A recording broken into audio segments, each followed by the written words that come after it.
I pulled up to my parents' house in the new Bentley, my hands tight on the wheel as I parked it in the driveway.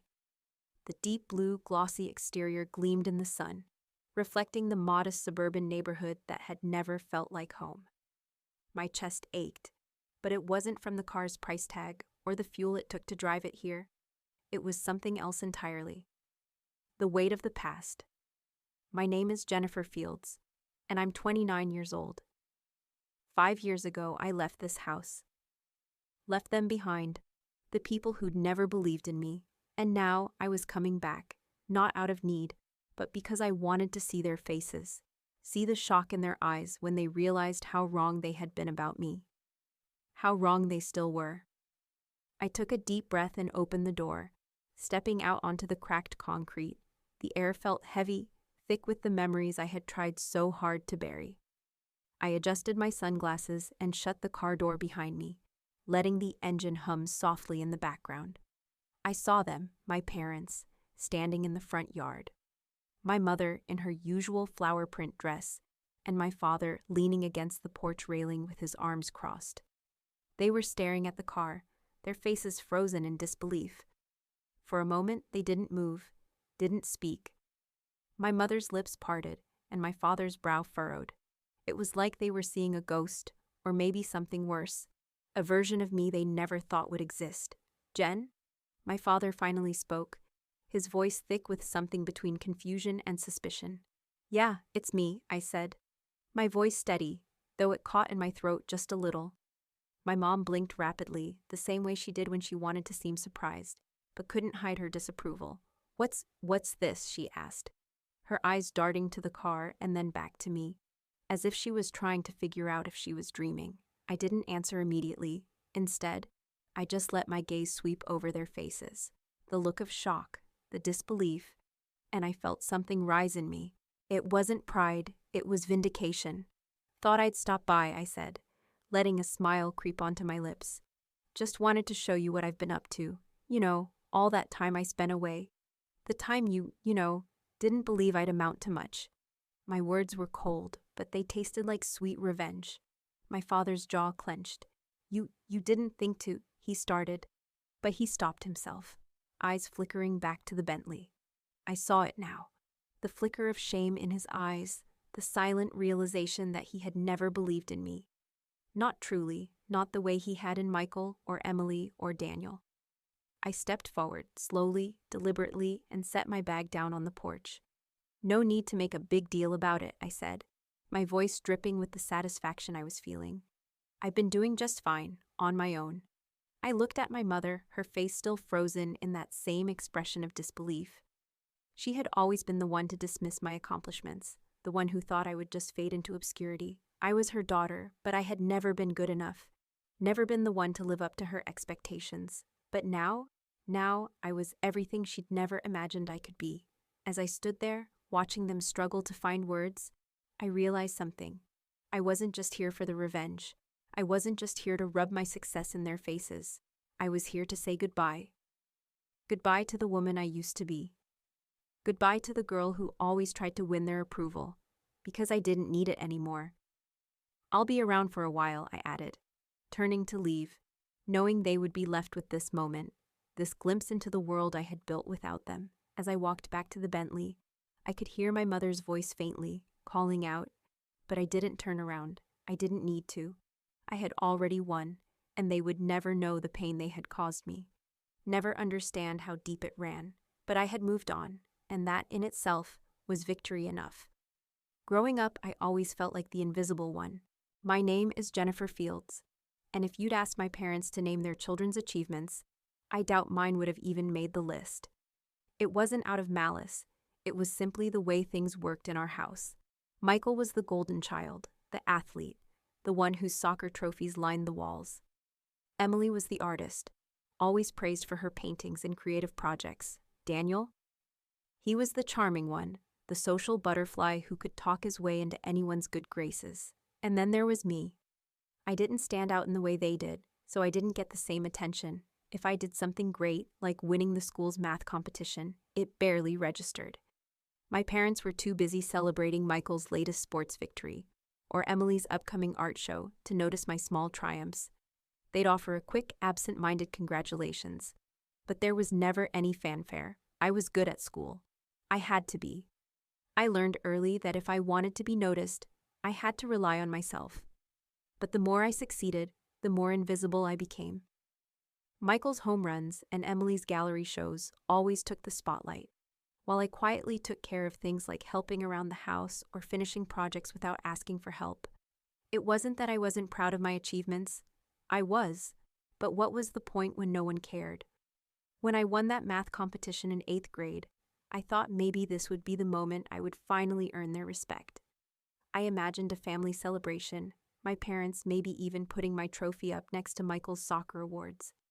But when I walked through the door that afternoon, the usual chatter about Emily's latest painting was already in full swing. I tried to bring it up, holding my trophy in hand, but my mom didn't even look up. "That's nice, dear," she said, barely glancing in my direction. My father, too, was more interested in Michael's game schedule. "What do you want for dinner?" he asked, his tone flat. I didn't say anything. It wasn't worth it. My achievements felt like a mere inconvenience in their busy lives. I remember standing there, holding my trophy, feeling a little more distant from them than I had before. I quickly dropped it on the counter and walked away. It became clearer as I got older that the more I achieved, the less they acknowledged it. They didn't mean to be cruel, I think, but they just didn't care enough to notice. My achievements were always secondary to what my siblings were doing. I came to expect it. I stopped bringing home awards or accolades, because it felt pointless to keep putting in the effort for people who wouldn't appreciate it. The more invisible I became, the more self-sufficient I had to be. At school, I threw myself into my studies, determined to prove to myself that I was worth something. I didn't need my parents' approval anymore. I didn't need anyone. But deep down, I was still that kid who wished for a moment, just one moment, where I could stand in the spotlight and have someone, just anyone, tell me that I had done well. The truth was, I learned early on that I couldn't rely on anyone to make me feel seen, so I made myself seen. I found the strength in silence, in proving my worth through hard work, and in not needing anyone else to define me. The first time I truly realized how much I was neglected was when I was 16. I had worked my part-time job at the local cafe for months, saving up every penny for college. I had dreamed of going to a good university, away from this house, away from this feeling of always being in the shadow of my siblings. When I shared my college acceptance letter with my parents, all they said was, "That's nice, Jennifer," and went back to talking about Daniel's upcoming prom. It wasn't that they didn't care, it was that I had learned to stop expecting them to. I stopped asking for their approval. I stopped wanting it. It wasn't that I had given up. I had simply learned how to do things on my own. I didn't need them anymore. I had already decided that if I was going to succeed, I had to do it without their help, without their recognition, and maybe that was the most powerful lesson they had ever taught me, even if they didn't mean to. I learned to build my life without them, and that, more than anything, gave me the strength to keep going. At 16, I had no illusions left about my family's expectations, or lack thereof. I'd already figured out that if I wanted to go anywhere in life, it was up to me to make it happen. So I got a job, a part-time gig at a local cafe, slinging coffee and cleaning tables, saving every dollar I earned for college. I couldn't rely on my parents to help me. That much was clear. I remember the day I got my partial scholarship letter. My stomach had twisted with excitement as I opened it, the words jumping off the page in bold, official print. I had made it, on my own terms. This was my ticket out of here, away from the neglect, away from the constant feeling that I was just a shadow in my own family. I took the letter to my parents that evening, eager to share the news. It wasn't much, but it was a start, and I needed them to see that I was capable of doing this, of making something of myself. They were sitting at the kitchen table, the same place they had sat for years, talking about everyone but me. "Mom, Dad," I said, trying to sound casual, but the excitement couldn't hide in my voice. "I got the scholarship. I'll be able to pay part of my tuition. I still need help with the rest, but it's a big step." My mom didn't even look up from her phone. She was scrolling through some sale ads, tapping her nails on the screen. My dad mumbled something about needing new tools for his garage. His eyes glazed over as he fiddled with his coffee mug. "That's great, sweetie," my mom finally said, barely looking at me, "but we really don't have the money to help you out right now. Maybe you should think about applying for more scholarships. There's always next year." I tried to hide the sting of disappointment, but it was there, sharp and biting. I had worked so hard for this moment. And instead of celebration, I got indifference. The same old, same old. But Aunt Clara, my mother's sister, had always been different. When I called her to share the news, she didn't hesitate. "Of course I'll help, Jennifer," she said, her voice warm and full of love. "You've worked so hard, you deserve this." She offered to cover the remaining costs, books, transportation, even the small fees I hadn't accounted for. For the first time in my life, I felt seen. I wasn't just a financial burden. I wasn't just the kid who never seemed to get anything right. Aunt Clara believed in me when no one else did. I was grateful, but there was a part of me that burned with resentment. Why was it always her? Why couldn't my own parents see what I was capable of? Why couldn't they offer to help, even just a little bit, like Aunt Clara had? It didn't take long for me to realize I couldn't rely on them, not for anything. The night I told them about Aunt Clara's offer, they seemed almost relieved. They nodded, offered a half-hearted, "That's good," and went right back to their conversations about Michael's soccer practice and Daniel's latest fundraiser. In that moment, something inside me snapped. This was the final straw. I had spent years chasing their approval, trying to earn a place in their hearts, but I was done. I didn't need their validation anymore. I had Aunt Clara, and I had myself. And that was all I needed. I didn't expect my parents to change. I didn't expect them to suddenly shower me with affection and support, but I realized, with a cold clarity, that I would never get what I wanted from them. So, I decided to stop trying. The first act of rebellion wasn't about defying them in the way I had when I was younger, doing something drastic like quitting school or running away. It was quieter, simpler. It was deciding, once and for all, to stop caring about their approval. I had my scholarship, I had Aunt Clara's support, and now I had the strength to go it alone. College was everything I thought it would be, and nothing like I expected all at once. I had a scholarship to a state university, one that barely covered tuition. The rest, that was up to me. I wasn't naive enough to think my parents would help, and I had no illusions that they'd suddenly change. I had to make it work. There were no handouts coming my way. So, I worked. I worked a part-time job at a cafe that was open late into the night. I served coffee to half-awake college students, cleaned tables after long shifts, and learned how to navigate a world where my hours and efforts didn't just count for something, they had to. Every morning, I took public transportation to campus. I'd wake up at 5:30, grabbing whatever breakfast I could find, and make my way to the bus stop, already exhausted from the night before. The commute was long. The work was grueling. There were days I'd fall asleep in class, catching up on the hours I'd missed the night before. I barely had time to do anything that wasn't related to survival. Getting to class, working, studying, keeping up with assignments. The isolation felt heavier than I ever imagined. I didn't go to parties, didn't hang out with friends. I couldn't afford to. No one from home checked in to see how I was doing. It was as if I had disappeared into the noise of thousands of other students, all just trying to make it. Still, I kept pushing. I found some comfort in the chaos. I found pride in being able to rely solely on myself. I was used to it. I had learned the hard way that nothing would ever come easily. And then, it happened. I excelled. After months of juggling work and study, I secured an internship at a prestigious investment firm. I remember the day I received the confirmation email. I stood in my cramped dorm room, staring at the screen in disbelief. It was an opportunity most people could only dream of, and here I was, pulling it off on my own. I had done it without anyone's help, but even with this new achievement, my family's indifference remained. At home, they continued their lives as though I were invisible. Michael was still the golden child, scoring scholarships for his own sports career.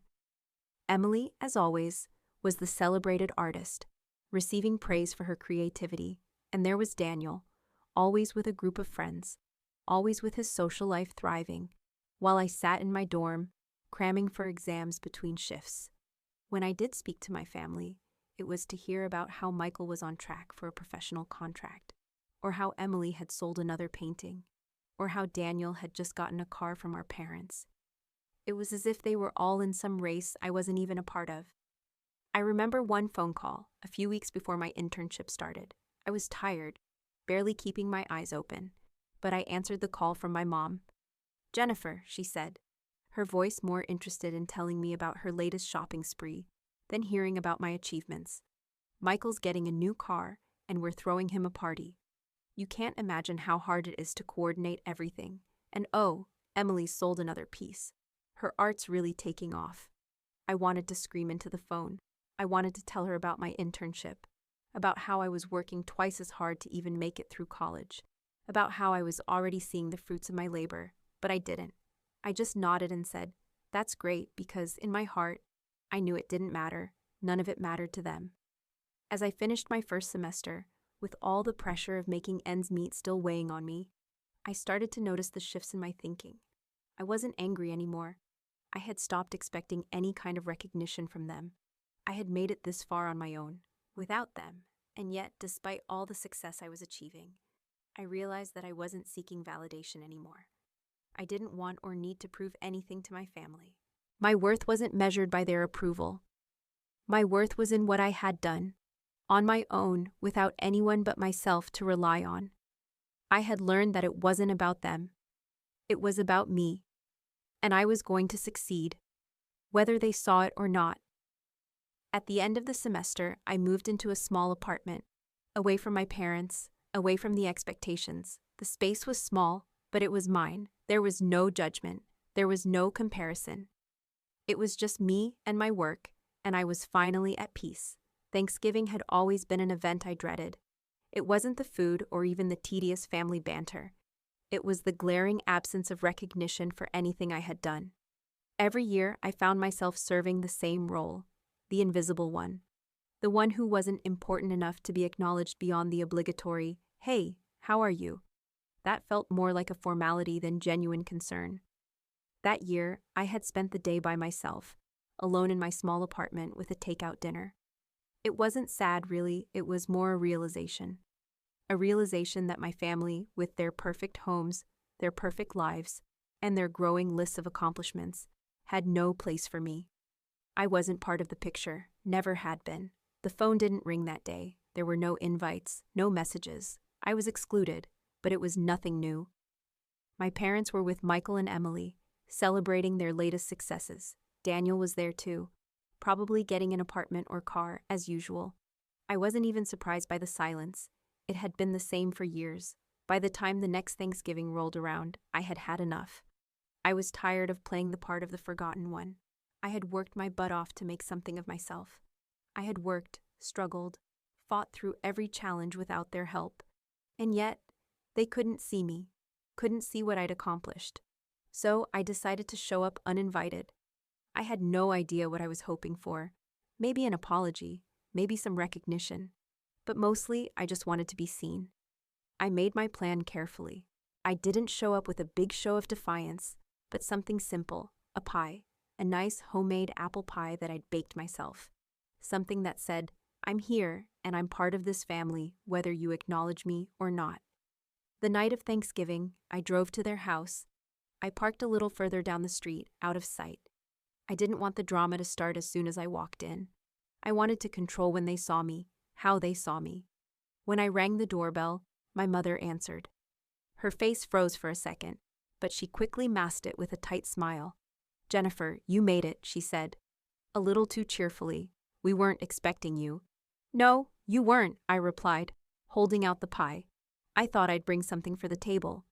Her eyes flicked to the pie, then back to my face. She looked like she didn't know whether to thank me or ask me to leave, but she did neither. She stepped aside and let me in. I set the pie down on the kitchen counter, and as I turned around, I saw my siblings gathered in the living room, all chatting, laughing, without a care that I had just walked in. I stood there for a moment, taking it all in, the family I had tried so hard to fit into, the family that never once saw me. "Hi everyone," I said, my voice steady. No one seemed to notice me at first. Michael, in his usual sports jacket, looked up first. He didn't smile or ask how I was, just a nod.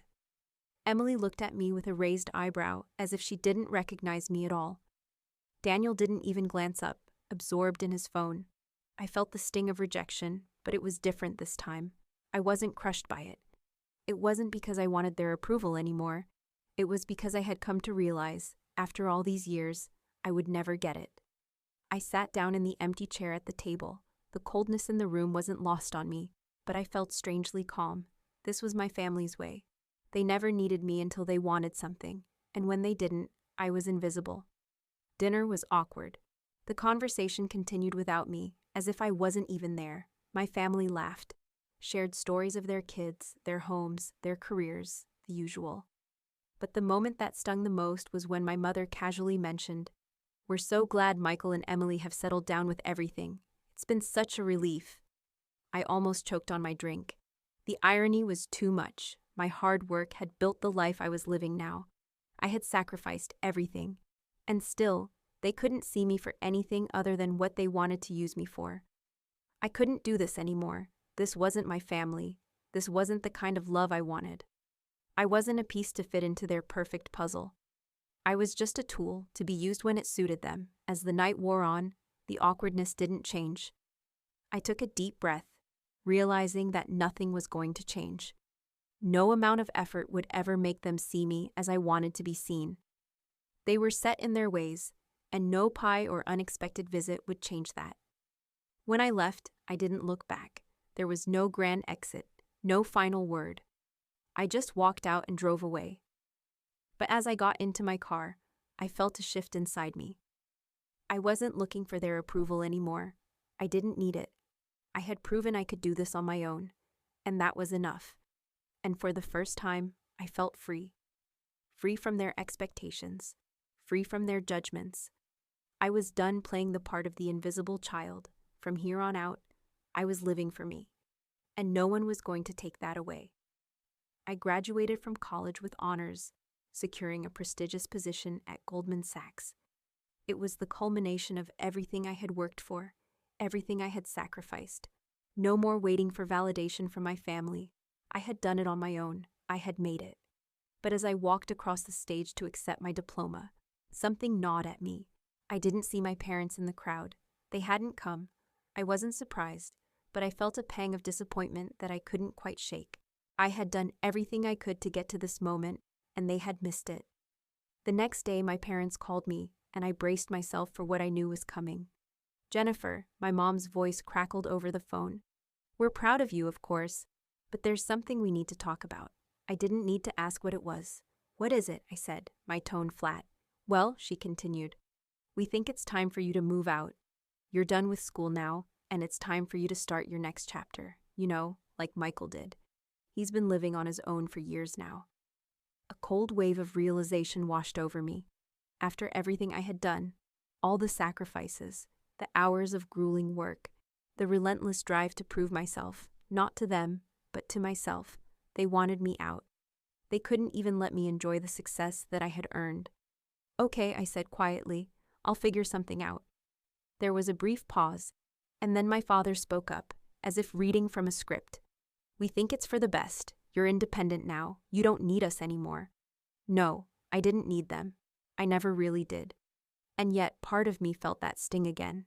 The sharp, ugly feeling of being rejected by the people who should have been my support system. But there was no time for sentiment. This was just another layer of the truth I had long since accepted. Later that week, I packed up my things, left the house, and moved into a small studio apartment. It was tiny, barely bigger than a shoebox, but it was mine. For the first time in my life, I had a space that wasn't defined by my family's expectations, a space where I could breathe without the looming shadow of their indifference. It wasn't long before my parents stopped calling. The invitations to family events ceased. I was erased from their lives. They didn't even bother to ask if I was okay. They didn't care. At first, it was a relief. I didn't have to play the part of the daughter they never saw. I didn't have to keep pretending that I could still be part of a family that had never truly valued me. But as the weeks went on, I felt something shift inside me. I realized that my family had never really loved me. not in the way that mattered. They had only ever loved the version of me that they could control, the quiet, compliant daughter who didn't ask for anything. When I started to ask for more, when I became the woman I wanted to be, they shut me out, and in that moment, I understood something I had never fully allowed myself to admit. I would never get what I wanted from them. Not love, not acknowledgement, not support.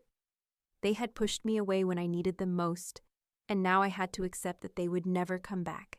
I had already made my peace with it, or so I thought. But this was the final break. There was no more pretending, no more waiting for the phone calls or the invitations that would never come. This was my life now, my decisions, my future, and if that meant leaving them behind completely, then so be it. I was free. And in that freedom, I realized I was no longer bound by their expectations. I had built my own success. I had made a life for myself that didn't rely on their approval or their love. I looked around my tiny apartment, taking in the quiet that now filled the space. It wasn't perfect, but it was mine, and for the first time, that was enough. As I sat down on the couch, I couldn't help but feel a sense of calm. I had taken the final step. I was no longer waiting for my family to love me, to approve of me, to accept me. I didn't need them, and in that realization, I found my peace.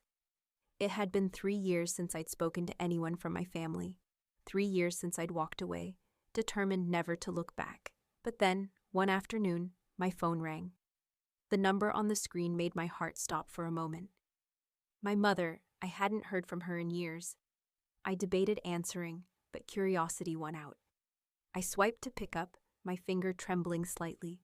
"Jennifer," she said, her voice careful, almost tentative. "I know it's been a long time, but your great-aunt Clara wants to have a family dinner. She's been talking about getting the family together again. It would be good if you came." I didn't need to ask why. I knew. Aunt Clara had always been the one to reach out, the one who saw through the cracks of my family's neglect and tried to patch them up. The invitation wasn't about reconciliation. It was about reconnecting the broken pieces. But I didn't need to come back to fit those pieces together. I decided to go, but not out of some nostalgic desire to reconnect. No, this was for me, for the satisfaction of seeing their reactions when they realized just how much I had achieved in the time they had dismissed me. I wanted to watch them squirm when they saw how far I had gone without them. I spent the next few days planning. I wanted to appear understated, nothing too flashy, but just enough to make an impression when the time came. A new, clean look, simple and neat, nothing too extravagant, but when I walked out the door, I made sure to drive my Bentley, the car I had earned with my own success. It was time for them to see me, not as the invisible daughter, but as someone they could no longer ignore. I parked the car several blocks away, careful to distance myself from any immediate association with the old house, the family I no longer recognized. The walk to their front door felt surreal. I had imagined this moment countless times, but now that I was here, it felt strangely detached. There was no emotion, no longing, just a sense of curiosity to see how they would respond. When I knocked on the door, my mother opened it, her expression frozen for a split second before she quickly masked it with a tight smile.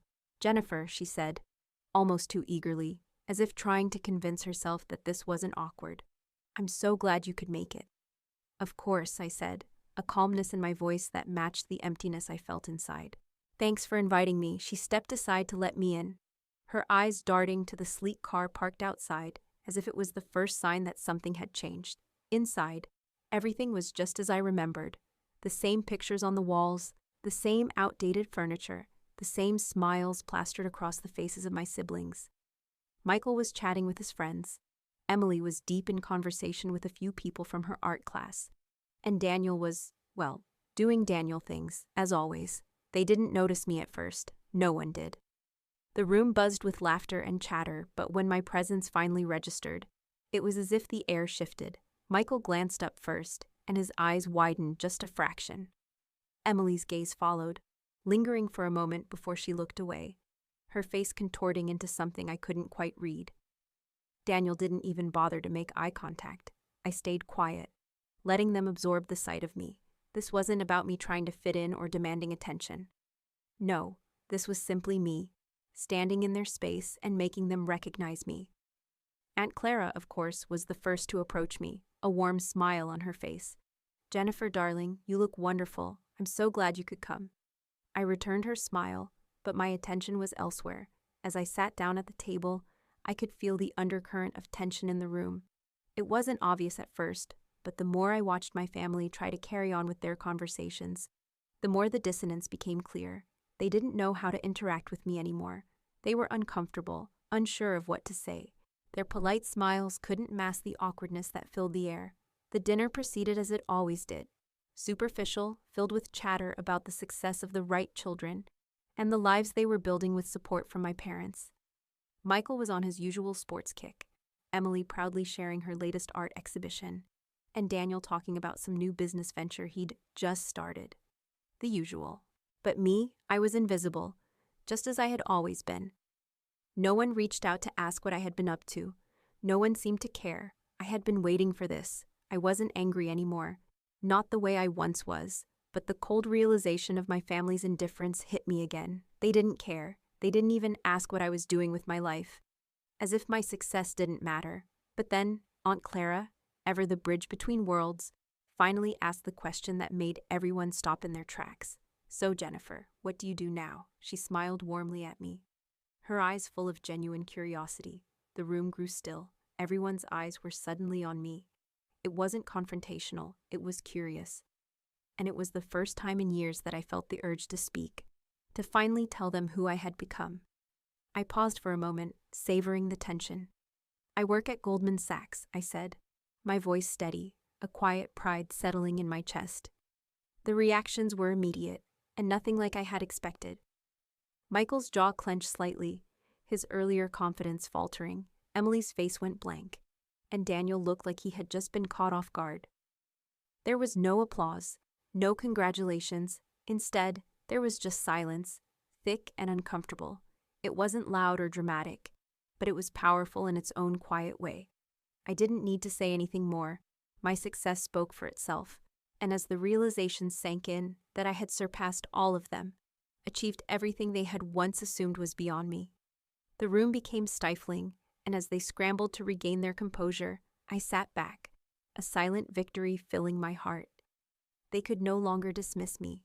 They could no longer ignore me. For the first time, I felt seen. Not by the family I had tried so hard to please, but by the world I had created for myself. And I realized in that moment, I no longer needed them to define me. I had built something better, something that was truly mine. The evening passed in a blur of fake smiles, strained conversations, and unspoken tension. Despite the surface-level attempts at family unity, I felt every inch of the space between us, an invisible wall that none of them acknowledged, but that I could feel in every glance, every word. I had expected awkwardness, but I didn't expect it to be this thick. My parents went on about their usual topics, Michael's recent success with his startup and Emily's latest art exhibition, while I was left to watch in silence, an outsider at my own family dinner. My heart clenched each time their eyes passed over me, like I was just another piece of furniture in the room. The silence in the air wasn't just uncomfortable, it was suffocating. And yet, I wasn't angry. The anger had long since burned out of me. It had been replaced with something colder, something more liberating. I had spent years hoping they would see me, hoping that one day they would look at me and recognize my worth. But now I didn't need them to see me. I was done asking for validation. The dinner dragged on. My parents and siblings spoke in the kind of half-hearted chatter that made it clear they didn't know how to address me. They didn't know where I fit into their version of their world anymore, and maybe I didn't want to fit into it. Then, Aunt Clara, ever the curious and compassionate one, finally broke the silence. She had been watching the interaction with a look of mild confusion, her eyes shifting between me and the rest of the family. "So, Jennifer," she said gently, placing her fork down, "what do you do now? What's been keeping you busy?" The room fell still. Everyone's eyes turned to me, but this time it was different. This wasn't just idle curiosity. This was the moment they had been avoiding, the moment when they would see me as I truly was. Not the child they'd overlooked, not the girl who had failed to fit their expectations, but someone who had risen beyond their reach. I took a breath, steadying myself before responding. There was no rush. There was no need for me to speak loudly or boast. My life had already done the talking. I work at Goldman Sachs, I said. My voice calm, but firm. The effect was immediate. A collective breath seemed to be held. Michael, who had been rambling about his latest project, faltered mid-sentence. Emily froze, her hand halfway to her wine glass. Daniel didn't even bother to hide his surprise, his mouth hanging open for a moment before he quickly looked down at his plate. The silence stretched on, longer than I expected. My parents exchanged a quick, nervous glance, their expressions shifting from casual indifference to something resembling concern. But no one spoke. No one acknowledged me, not even a congratulations or, "That's impressive." They were too rattled to process it. It wasn't just the job. It was the realization that I had surpassed them in ways they hadn't expected, and maybe hadn't wanted. I could see the walls in their minds crumbling, but they weren't ready to admit it. They had always seen me as the underachiever, the one they didn't need to worry about, the one they could afford to ignore, but now they were face to face with the truth. I had become everything they'd never imagined, and it unsettled them. I didn't need to boast. I didn't need to say anything more. The truth was there, hanging in the air between us, but in that moment, I didn't feel triumphant. I didn't feel vindicated. I felt indifferent, because it didn't matter anymore. Their opinion of me, their acknowledgement, it was irrelevant. I was living my life, and I had built it on my own. Aunt Clara smiled warmly at me, offering me a quiet, approving nod. But her gaze was the only one that didn't falter. She had always seen me for who I was, even when I didn't see it myself. The rest of the dinner continued on, but now there was an invisible distance between me and my family. They spoke around me, no longer even trying to include me in the conversation, and I realized in that moment that I didn't need to be included anymore. I didn't need them. It wasn't a victory I had to claim with words or gestures. The victory was silent, felt in the space between us. It was the realization that I had moved past them, beyond the need for their approval, and that was enough. The dinner would continue, as dinners like this always did. But as I sat there, surrounded by the people who had once held all the power over me, I knew something they didn't. The power had shifted. It was no longer in their hands, and I was finally free. The dinner had barely ended before the message came through. I had expected it, knew it was coming, but when the phone buzzed with a message from my mom, I couldn't help but feel a sharp pang of disbelief. It was almost too predictable. Her text read, "Jennifer, we've been talking, and we need your help. Michael and Emily are both getting married soon, and the costs are piling up. We were hoping you could contribute, just like you always have. This is the family coming together again. Please think about it." I stared at the screen for a long moment, my fingers frozen over the phone. The family coming together again. The same family who never acknowledged me, never celebrated my successes, never offered support when I needed it. The same family who had pushed me aside, made me invisible, and erased me from their lives when I stopped fitting their image. Now, they wanted me back. They wanted me to contribute again. I leaned back in my chair, letting out a long breath, trying to keep the rising anger at bay. They thought they could manipulate me. They thought that after everything they had done, I would still be the same person who blindly stepped up when they needed something. But I wasn't that person anymore. I'd seen the look in their eyes earlier that evening, the surprise, the envy, the uncomfortable realization that they couldn't dismiss me any longer. And now, they were trying to pull me back in, using the same old tactics. The request wasn't just about the money, it was about control. They were trying to make me feel obligated to them again. I didn't respond right away. Instead, I took a walk around my apartment, trying to settle my thoughts. The walls of this place were small, but it felt like freedom. Every inch was mine. I had built this life on my own, and I wasn't going to let them drag me back into their mess. After a few minutes, I sat down at my desk, opened my laptop, and typed out a response, my fingers moving deliberately.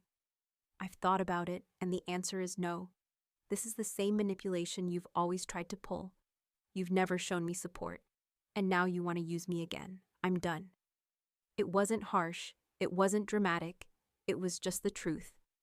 I sent the message, then closed my laptop, leaning back in my chair and letting the silence wash over me. For the first time, I felt nothing but calm. I wasn't angry anymore. There was no rage burning inside me. There was no guilt, no feeling of inadequacy. I had let go of the need for their approval a long time ago. The rejection, the manipulation, it didn't hurt anymore. It was just their pattern, their game, and I didn't need to play anymore. The phone buzzed again. I picked it up, this time seeing a voicemail notification from my mom, then another one from my dad. I didn't listen to either of them. This was the moment, the final cut. I had done everything for them. I had been there for every birthday, every holiday, every emergency. I had paid for things they couldn't afford. I had put up with the neglect, the indifference, the dismissiveness. I had tried to fit into their mold, tried to make them proud, tried to be the daughter they would acknowledge, but no more. I turned my phone on silent, blocking their calls and messages. I knew they would try to guilt trip me, make me feel bad, make me feel like the villain in their story, but I was done. I didn't need their toxic approval. I didn't need their love or their validation. I had built something far more meaningful: independence, success, and peace of mind. I had surrounded myself with people who truly cared about me, who saw me for who I was, not what I could do for them. The next morning, my phone was flooded with texts and missed calls.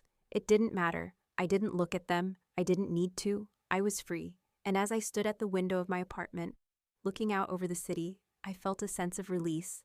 I had broken away from the chains of my family's expectations. I was no longer their tool, their fixer, their forgotten child. I was finally living life on my terms, and that was all I needed. The phone rang again, but this time I didn't even check the screen. For the first time in years, I felt truly free. The phone sat in front of me, buzzing with notifications I refused to look at. I knew what they were: missed calls, texts, and more manipulation disguised as concern. It didn't matter. I had already made my decision. I had walked away, and for the first time in years, I felt something I had never known: freedom. I wasn't just free from their grasp, free from their control. I was free from their toxic influence, free from the constant validation I had once sought, and free from the hope that they would ever love me the way I needed to be loved.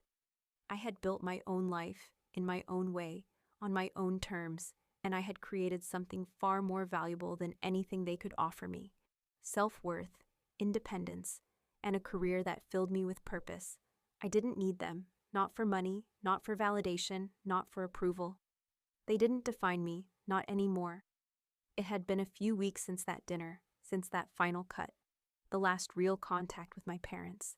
They had tried, of course. The calls came, the messages flooded in. They were filled with guilt, regret, and attempts at making me feel like the bad guy. But it didn't matter. I had heard it all before. "You'll regret this. We're family, Jennifer. This is your chance to make it right." But I had made it right. I had made it right for myself. Now, I sat in my apartment in Manhattan, my feet propped up on the coffee table, looking out over the city that had become my home. The city where I had built my success, surrounded by people who truly cared for me, people who valued me for who I was, not for what I could do for them. I was surrounded by friends who saw my achievements, not as some form of competition, but as something to celebrate. I glanced at my phone, tempted for a moment to see the messages, but I stopped myself. I didn't need their apology. I didn't need to hear them tell me they were sorry. I didn't need their approval anymore. I had learned that the hard way, that no matter how much you sacrifice for someone, how much you give, if they don't see you for who you truly are, you can never make them love you the way you deserve. I had done everything I could for my family, and it had never been enough. So I stopped. Instead, I focused on myself. I took trips to places I'd always dreamed of, met people who inspired me, and carved out a life filled with joy and fulfillment. I didn't need anyone to tell me I had succeeded. I knew it in my bones. The best part? I had finally let go of the need to explain myself, to fight for their love, to seek their acknowledgement. I was done with trying to fit into their world. I had created my own, and in that, I had found something far more valuable than I had ever imagined: true happiness.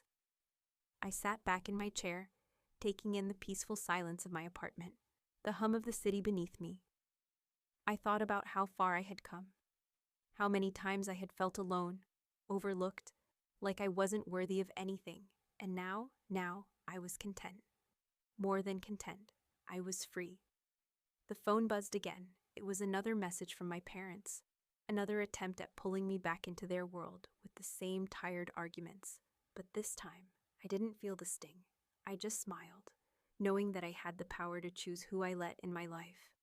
I swiped the message away. The rest of my life was ahead of me, and it was mine to shape, and for the first time, I was ready to live it on my own terms. No more manipulation, no more control, no more trying to earn love from people who could never give it to me the way I deserved. I had built a new life, and it was better than anything they could ever have offered. True happiness, after all, comes from within, and for the first time, I was truly living it. I closed my eyes, leaning back and letting the peacefulness of the moment wash over me. The city was still buzzing outside, but inside, I was at peace.